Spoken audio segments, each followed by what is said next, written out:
These companies are criminal, period. And they know it.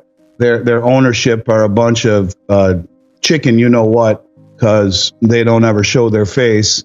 No one knows who owns these big companies. And I know the ones from which you speak. And here's what they do. They sell you quarter ounce gold coins and they're always quarter ounce gold. I can't figure that one out so well, but they range between $800 and $1,200 a piece. I've never sold a quarter ounce coin that high ever, maybe a quarter ounce $5 Liberty in a high grade pre-33, but a gold bullion coin from typically from a established mint, quarter ounce coins that no one else in the country is selling. See, they're very rare. They're hard to find. They make huge profit potential. Trust me, sir. Trust me. And these quarter ounce coins are marked up so much, it's absolutely ridiculous. And silver coins that will be between 60 and 90 a piece, or 2 ounce coins, 120. They're repugnant, these companies. They know exactly what they're doing. I don't know how these people sleep at night, but it is always the same thing. And I get it every single day. And it's heartbreaking. They prey upon people's IRAs, which in and of itself is criminal because people have worked their whole lives to put money away to buy gold to protect themselves, reluctantly preparing, as you and I always joke about, and they think they're buying gold and they're talked into buying this nonsense. The third category could be proof coins. Again, nonsense. Lipstick on a pig. If you want to buy proof coins, you can buy a few of them, but understand that it is not the vanilla in the vanilla ice cream. It is that's a collectible. You want things that are rich in content, like gold eagles, gold maple leafs, gold bars, silver, and same thing in silver. You want just generic things, but the $10,000 in free silver and gold is even more a joke. Yeah. So, okay, fine. We sell you 1 ounce silver coins at $65 a piece and then give you $10,000 free in that. But the thing is there's 100% markup in that stuff. It's absolutely a joke. And they're making such a massive markup that when you figure out exactly how much they're actually giving you, a couple, 300 ounces or so of silver, 200 ounces, whatever it is, it costs them $4,000 or $5,000, whatever the number is. But they're making multiples of that when they're selling you this nonsense. And I'll just simply say this. If you have an IRA order and you bought quarter ounce gold coins that were between $800 and $1,200 and silver coins north of 60, you've been screwed, period. I mean, there is no other way to say it. And these companies are really good at it. So you can always send us an email. We've become pretty good at helping people understand what they have. And to your point, that client, called the attorney general, and there's nothing wrong with doing that. You've been wronged. And if you look at the price that they were paid, and then if you look at the price people have paid for quarter ounce gold coins and look at the spot price right now, divide by 4, we're pretty damn close to all-time highs, and you're still a couple $100 away, you've been screwed. And there is no reason you shouldn't get really angry and try and do something about it. I mean, I've gotten to the point now where it just makes me so furious, and I wish I could debate these companies in public forum. I wish I could mention their names. I'd like to, but I don't. Same reason you don't. But the more that I've seen real life examples of this and how they've decimated people, the more it just becomes really, really gross and really, really aggravating and sad. And I don't know, Dunnigan, it's one of the worst things I've ever seen in my career, and it's everywhere. These companies are very good at marketing and persuasive to people who don't know better. Let's talk about the scam that's robbing people blind. Some companies are selling quarter-ounce gold coins for $800 to $200 each and silver coins for $60 to $90. They're targeting retirees' eras, promising security but delivering overpriced junk. If you've bought into this, you've been taken for a ride. But don't worry, we're here to set the record straight. Now, let's switch gears to the global stage. China, the silent giant, has been quietly buying up gold through state-owned banks like IT. These banks act as proxies for the People's Bank of China, accumulating gold without reporting it to the IMF. Officially, China claims to have modest gold reserves, but insiders know they're hoarding gold like there's no tomorrow, all before a potential revaluation. Meanwhile, over in India, they've been on a massive silver shopping spree. In the past couple of years, they've imported between 600 and 700 million ounces of silver from Western markets. That's 10 times the silver sitting in the registered category of the LBMA. This shows just how much value and potential they see in silver. Now, if you think the markets are playing fair, think again. Western markets are manipulating precious metals prices to keep them low. But savvy countries like China and India are taking advantage of this, buying up gold and silver cheaply and draining the exchanges dry. It's a strategic masterstroke. So, what does this mean for you? Gold and silver aren't just shiny rocks. They're your golden ticket to financial security. Gold is a Tier 1 asset and is likely to be a cornerstone in a new financial order. And silver? Don't sleep on it. It's the trade of a generation. These metals are your hedge against currency crashes and economic chaos. Let's zoom out to the bigger picture. Since 2008, the global financial system has been a money-printing frenzy with diminishing returns. Banks don't trust each other anymore, and public confidence is the last line of defense. If that crumbles, watch out. Inflation is already making life tougher, and people are spending fast to offload devaluing currency.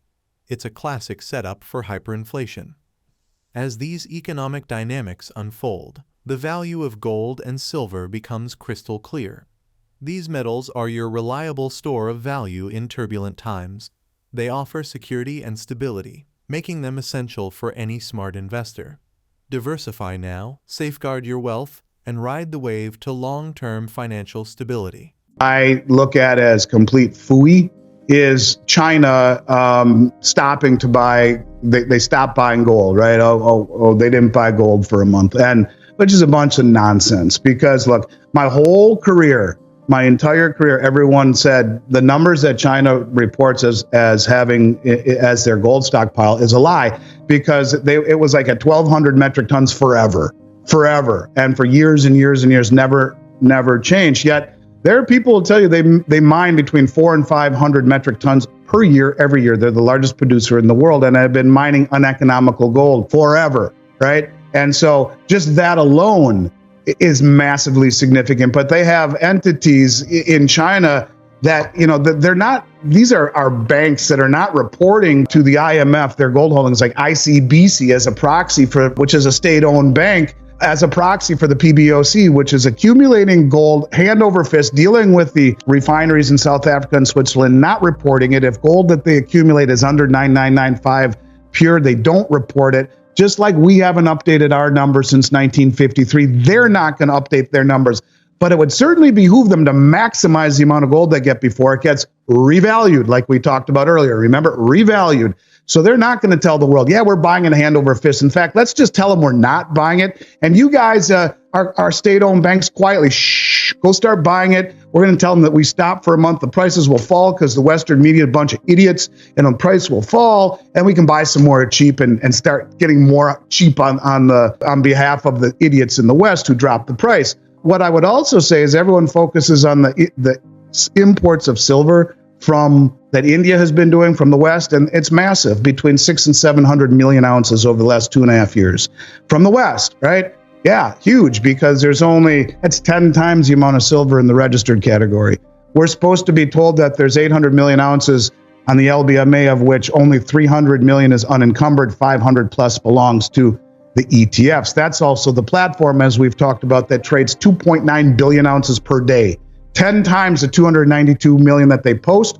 They admit those numbers are 10 times understated. You're talking 3.5 times annual global mine supply traded per day on these Western exchanges, which gives all of these countries, what did I say they're doing? Standing for delivery. They know what we are doing, and they are standing for delivery. They are draining the exchanges, and now they're draining it off the Shanghai Metals Exchange, also continually draining the exchanges. At the same time, on the LBMA, again, remember, they understand, the BRICS understand what we're doing with price. And on the LBMA, they admit to trading 2.9 billion ounces of silver per day, right? Really, this leverage to the downside of suppression is playing right into the hands of these countries. And so, yes, gold is tier one.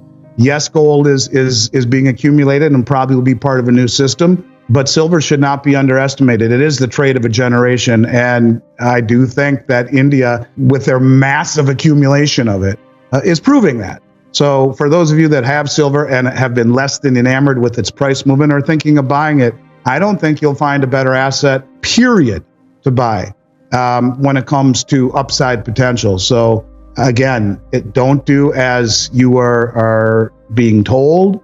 Do as the others are doing. And you can see it exactly what they're doing. And they're using this suppression to their advantage, not only through draining the exchanges, not only from taking possession, but doing so in a manner the world has never seen before, in a volume the world has never seen before.